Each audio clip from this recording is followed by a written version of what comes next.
आज़ादी के 75वें वर्षगांठ के अवसर पर गया संग्रहालय गया में स्वतंत्रता दिवस समारोह का आयोजन किया गया, जिसमें शहर के ही नहीं बल्कि बिहार के जाने माने रंगकर्मी शंभू सुमन मुख्य अतिथि के रूप में शामिल हुए।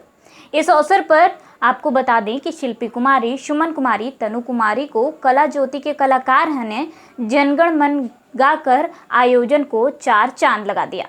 वहीं पत्रकारों को सवाल का जवाब देते हुए शंभू सुमन रंगकर्मी ने बताया कि इतिहास गवाह है कि देश को आज़ादी सैकड़ों वर्ष के संघर्ष के बाद मिली और आज हम इसे कैसे कर रहे हैं। आज जात पात ऊंच नीच में बट गए हैं। आज सभी धर्म से ऊपर उठकर काम करने का समय की मांग है।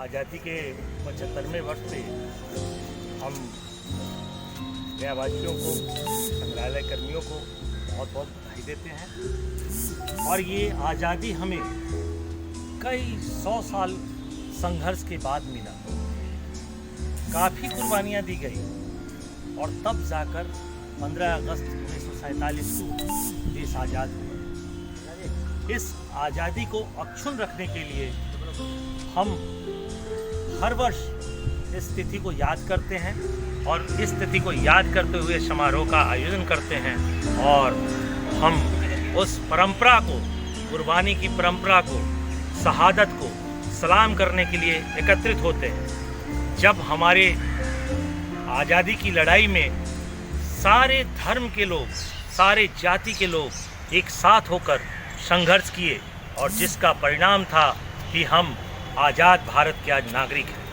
हमें इसकी रक्षा करनी चाहिए, हमें इसकी रक्षा के लिए कृतसंकल्प होना चाहिए। धर्म, जाति और भेदभाव से ऊपर उठकर राष्ट्र धर्म को अपनाना चाहिए। राष्ट्र धर्म श्रेष्ठ धर्म है और इस धर्म को अपनाकर ही अपने आप को हम सुरक्षित रख सकते हैं। क्या नाम हुआ अपना? मेरा नाम शंभू सुमन हुआ। मैं रंगकर्मी हूँ और इस संग्रहालय के साथ साथ पूरे देश में हमारा रंगकर्म जारी रहता है।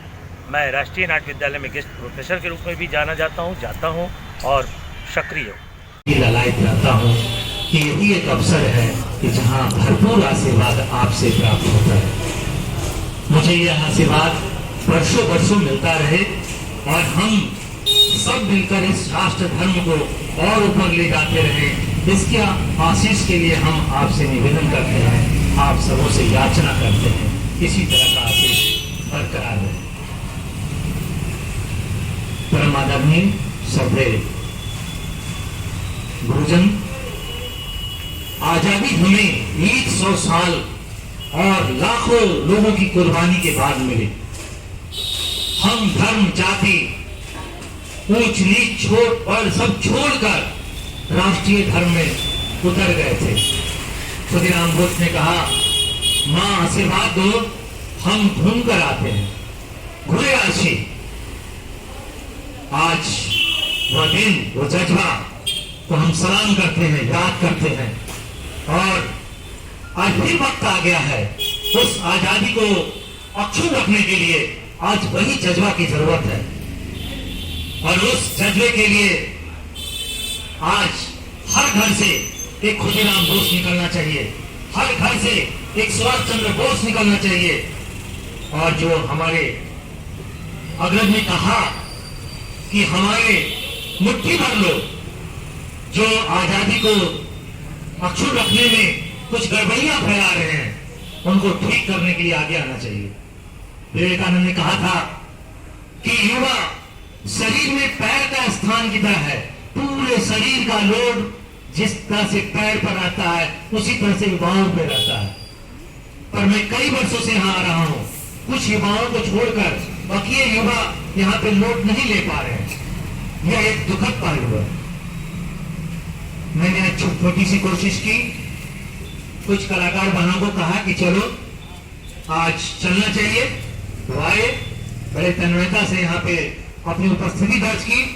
मैं सबसे अनुरोध आग्रह करूंगा कि अपने घर से एक युवा को जरूर लेकर आए ऐसे अवसर पर और बताइए कि इतना बड़ा आयोजन ऐसे ऐसे महापुरुष कर रहे हैं। हमारे खुदीराम बोस तो यहाँ बैठे हैं, हमारे सुभाष चंद्र बोस तो यहाँ बैठे हैं, हमारे कैलाश राम तो यहाँ बैठे हैं, आपने उनको नहीं देखा, उनकी कृतियों को पढ़ा, उनकी कृतियों को सुना, पर यहाँ तो साक्षात बैठे हैं। आइए देखिए और एक पीढ़ी को जानिए। अगर आप अंकल हैं, आप पापा हैं, आप भैया हैं, तो दादा है, यहाँ बड़े भैया तो बैठे हैं। सीखिए यहाँ संस्कृति ट्रांसमिशन, कम्युनिकेशन। अगर